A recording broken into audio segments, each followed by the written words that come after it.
So we are together going to find out what is the cause of conflict, the core, the root of it. And of course, if you admit that conflict is inevitable, it's natural, as human beings for the last millennia have lived in conflict, so why shouldn't we also? That kind of argument is rather, if I may say, rather silly and inept. But if one could go into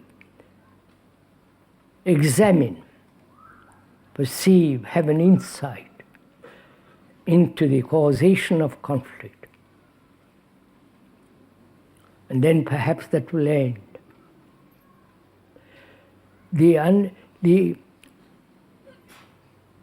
To discover the cause, it's not a process of analysis.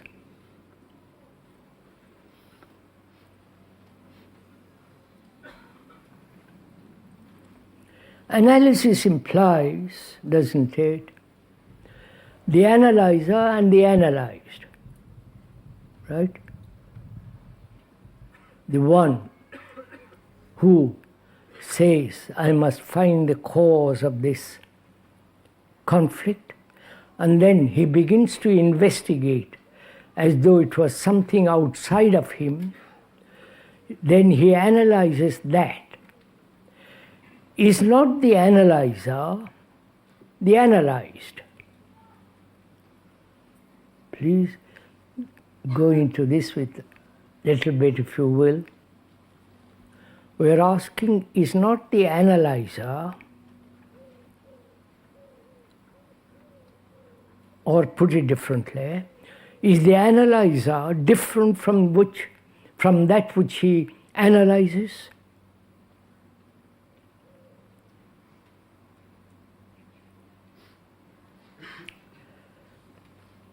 Who is the analyzer?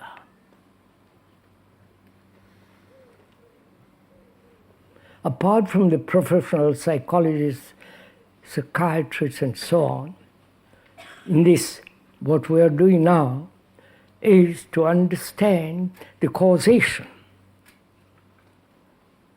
of conflict. Is that conflict, the cause, is that to be analyzed? Then if you are analyzing the cause, then who is the analyzer? Right? Is the analyzer different from that which he analyzes? You understand my question? Am I talking to myself?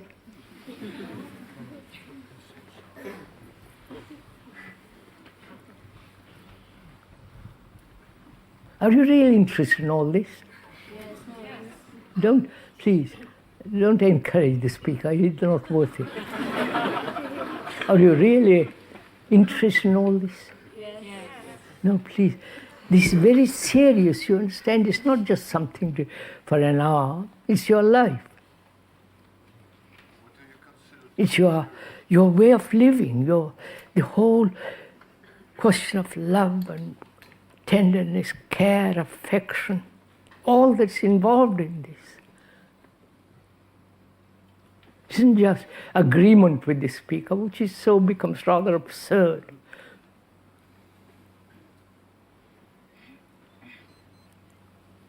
If you're really deeply interested in this, which is to find out for oneself, not from the speaker, but for oneself, to find out the cause of conflict.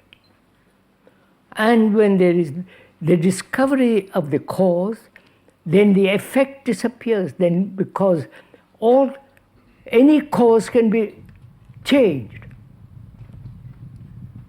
If one has a toothache or a headache, it has a cause. And when you find the cause, that disease disappears. Similarly, if we can find out the cause or the causes of why we live in perpetual conflict, and to delve deeply into that is not a process of analysis, because analysis implies a division between the analyzer and the analyzed. And therefore, in that process of analysis, there is still conflict. I hope you understand all this.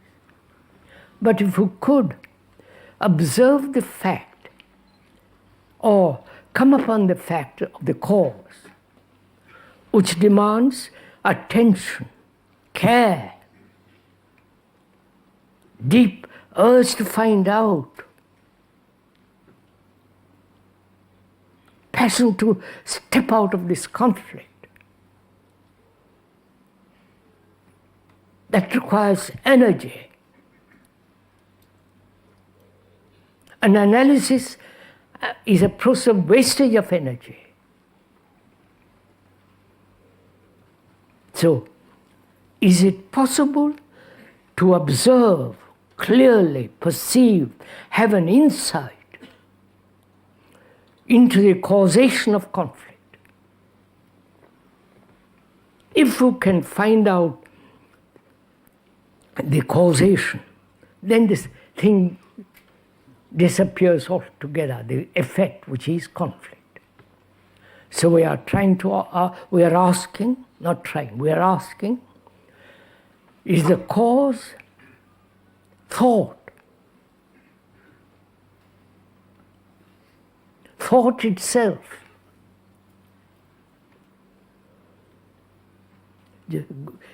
Let me first, the speaker putting out these things. Don't agree or disagree, we're going to examine. Is the cause this sense of duality we have, division between what I am, what I should be?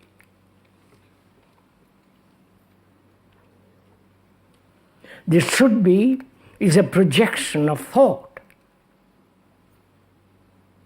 That is, one does not like the way one is living, or is painful, therefore one projects a concept of a better way of living, an ideal, and conforming oneself to that ideal. And therefore, conflict, the actual and the ideal. Then, is that the cause of, one of the causes of conflict? Which means we never face actually what is. Right? Always moving away or escaping from actually observing the actuality, the pettiness of our life, the idiosyncrasies and so on.